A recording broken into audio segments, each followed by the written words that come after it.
നമസ്കാരം സുഹൃത്തുക്കളെ. ഞാൻ ബോസ്കോ കളമശ്ശേരി. ഞാൻ നേരത്തെ പറഞ്ഞില്ലേ, പിണറായിയോട് കളിച്ച ഷോണിൻ്റെ സമയമെടുത്തു. ഞാനിത് വെറുതെ പറഞ്ഞതല്ല, കാര്യമായിട്ട് തന്നെ പറഞ്ഞത്. ഈ പറയുന്ന ഷോൺ ജോർജ് അല്ല ആദ്യമായി മാസപ്പടി കേസ് കൊടുത്തു, ആണോ?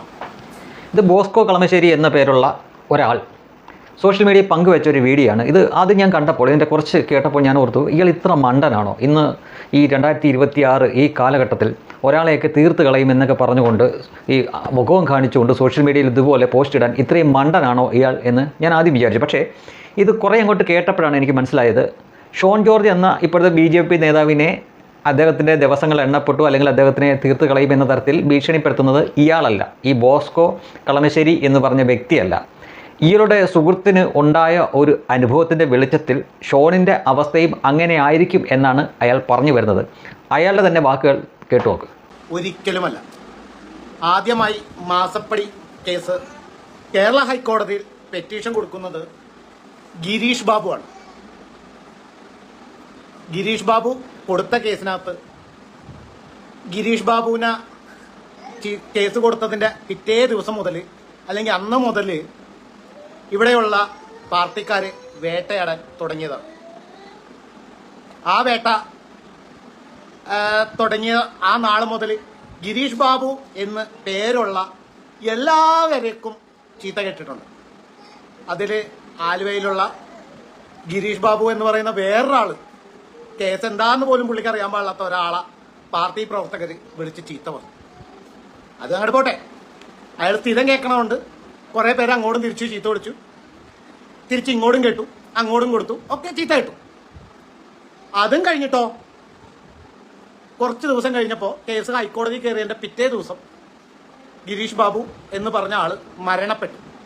കാരണം എൻ്റെ കൂട്ടുകാരനാണ്, അതുകൊണ്ടാണ് ഞാൻ ഇത്ര കൃത്യമായിട്ട് പറഞ്ഞത്. ഇവിടെയും തീർന്നില്ല പ്രശ്നം. ആ കേസ് നടത്തിക്കൊണ്ടിരുന്നത് പെറ്റീഷണർ ഗിരീഷ് ബാബു എന്ന് പറഞ്ഞ ആൾ മരണപ്പെട്ടെങ്കിലും കേസ് കൊടുത്ത വക്കീൽ അപ്പോഴും ജീവിച്ചിരിപ്പുണ്ടായിരുന്നു. കുറച്ച് ദിവസം കഴിഞ്ഞപ്പോൾ ആ പുള്ളിയും മരണപ്പെട്ടു. ക്യൂറ്റ് നാച്ചുറൽ എന്നൊന്നും പറയണ്ട, എനിക്ക് അതിനകത്ത് സംശയങ്ങളുണ്ട്. അപ്പോൾ അതും മരണപ്പെട്ടു. ഇപ്പോൾ അടുത്തത് വന്നേക്കുന്നത് ഷോൺ ജോർജ്. അതുകൊണ്ടാണ് ഞാൻ പറഞ്ഞത് ഷോൺ ജോർജിൻ്റെയും സമയമെടുത്തു എന്ന് പറഞ്ഞു. അല്ലാതെ ഈ പറഞ്ഞ പോലെ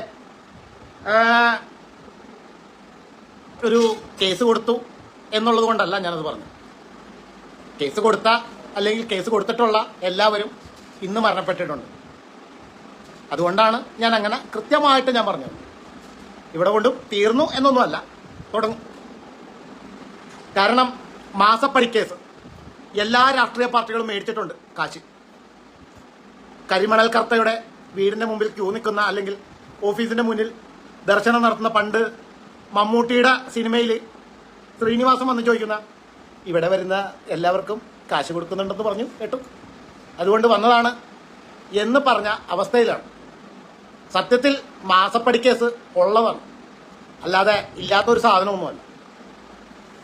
പിന്നെ പാർട്ടി പ്രവർത്തകർ ഒരു ഉദ്യോഗസ്ഥനെ പോയി തല്ലി വണ്ടിയൊക്കെ പൊളിച്ചു കളഞ്ഞാൽ കുറച്ചു കാലം കഴിയുമ്പോൾ പാർട്ടി പ്രവർത്തകർ സ്വയം അനുഭവിക്കേണ്ടി വരും എന്നല്ലാതെ എനിക്ക് വേറെ കൂടുതലൊന്നും എനിക്ക് പറയാനൊന്നുമില്ല. ഉദ്യോഗസ്ഥനെ വധിക്കാൻ ശ്രമിച്ചു എന്നുള്ളത് ഉൾപ്പെടെയുള്ള വകുപ്പുകളൊക്കെ ചേർത്ത് നിങ്ങൾ അകത്ത് കിടക്കും, കുടുംബം പട്ടിണിയാവും. പിന്നെ കുഴപ്പമില്ലല്ലോ, നിങ്ങളിതെല്ലാം നേരത്തെ കണ്ട്. ശമ്പളം 75 രൂപ ശമ്പളം ഉണ്ടായിരുന്ന ആ ശമ്പളം നിങ്ങൾ 750 രൂപയാക്കി. അതുകൊണ്ട് സുഖമാണ്. 1 വർഷമോ 2 വർഷമോ ജയിലിൽ കിടന്ന് തിരിച്ചറിഞ്ഞ് വരുമ്പോൾ മാസം, അല്ലെങ്കിൽ 1 വർഷം കഴിയുമ്പോൾ ലക്ഷങ്ങളായിട്ട് വരാമല്ലോ. പിന്നെന്താ കുഴപ്പം? ആ കൂട്ടിയത് ഇമാതിരി പോക്കൃത്തരങ്ങൾ കാണിക്കാനും വേണ്ടിയിട്ടാണ്. തോറ്റാൽ അക്രമങ്ങൾ ഉണ്ടാകുമെന്നും, അക്രമമുണ്ടായി അകത്ത് പോയാൽ ഡെയിലി 750 രൂപ വെച്ച് കിട്ടിയാൽ കഴിക്കുമോ? ഒരിക്കലും കഴിക്കൂല. മട്ടണും ബീഫും ചിക്കനും എല്ലാ സാധനങ്ങളും സ്കൂൾ കുട്ടികൾക്ക് കൊടുക്കാനില്ലെങ്കിലും ജയിലിൽ കൃത്യമായി കിട്ടുന്നുണ്ട്. പിന്നെ എന്താ കുഴപ്പം? ഇപ്പോഴും കഞ്ചാവ് ഉൾപ്പെടെയുള്ള എല്ലാ സാധനങ്ങളും ജയിലിലുണ്ട്. പിന്നെ എന്താ കുഴപ്പം? പോരാത്തതിന് 750 രൂപ ശമ്പളം പോരെ? ഇതിലും വലിയ ഭാഗ്യം വേറെ ആർക്ക് കിട്ടും? എന്നെയൊക്കെ പാർട്ടിയിൽ എടുക്കുമെന്നാണ് ഇപ്പം ഞാൻ ചോദിച്ചുകൊണ്ടിരിക്കുന്നത്. പാർട്ടി പ്രവർത്തകർക്കാണെങ്കിൽ ജയിലിൽ പ്രത്യേക ട്രീറ്റ്മെന്റ് ആണ്. കഴിഞ്ഞ ദിവസം ഇടയ്ക്കിടയ്ക്ക് കണ്ണൂരും അപ്പുറത്തും ഇപ്പുറത്തേക്കുള്ള ജയിലുകളിൽ നിന്ന് മൊബൈൽ പിടിച്ചെടുക്കാൻ കണ്ടിട്ടില്ലേ? ഇതാണ് ഇവിടുത്തെ അവസ്ഥ. അതുകൊണ്ടാണ് ഞാൻ പറഞ്ഞത്, ഈ പറയുന്ന അക്രമ രാഷ്ട്രീയം കൊണ്ടാണ് ഇവർ ഇത്രയും കാലം പിടിച്ചുകൊണ്ടിരുന്നത്. ഇനി ഇവിടെ കൊണ്ട് തീർന്നു എന്നൊന്നുമല്ല, മാസപ്പടി കേസ് ഇല്ലാത്തതുമല്ല, ഉള്ളതാണ്. കാരണം അതേപോലെയാണ് ആ കേസ് പോയേക്കണത്. പരാതി കൊടുത്തത്, കേസ് കൊടുത്ത എല്ലാവരും ആദ്യമേ തട്ടിപ്പോയിട്ടുമുണ്ട്. അധികം കാലമൊന്നും നീണ്ടുപോയിട്ടില്ല. ഉണ്ടോ? ആദ്യത്തെ കേസ് കൊടുത്തത് ഗിരീഷ് ബാബു. നാച്ചുറൽ ആയിരുന്നു എന്ന് നമ്മൾ വിചാരിക്കാമായിരുന്നു. പക്ഷെ അത് അല്ല എന്ന് എനിക്ക് മനസ്സിലായത്. അദ്ദേഹത്തിന്റെ അതേ പേരുള്ള ഗിരീഷ് ബാബുവിന്റെ അതേ പേരുള്ള വേറൊരാളെ അൺപാർലമെന്ററി വേർഡുകൾ വിളിച്ച് പാർട്ടി പ്രവർത്തകർ അസഭ്യം പറഞ്ഞപ്പോഴാണ്. ഇനി അത് പൊക്കോട്ടെ, പുള്ളിക്ക് ചെറിയ പ്രശ്നങ്ങളൊക്കെ ഉണ്ടായിരുന്നു എന്നൊക്കെ പറയാം. രണ്ടാമത് വേറൊരു പ്രശ്നമുണ്ടല്ലോ. രണ്ടാമത് കൊടുത്തത് ആളൂരാണ് ആ കേസ് കൊടുത്തത്.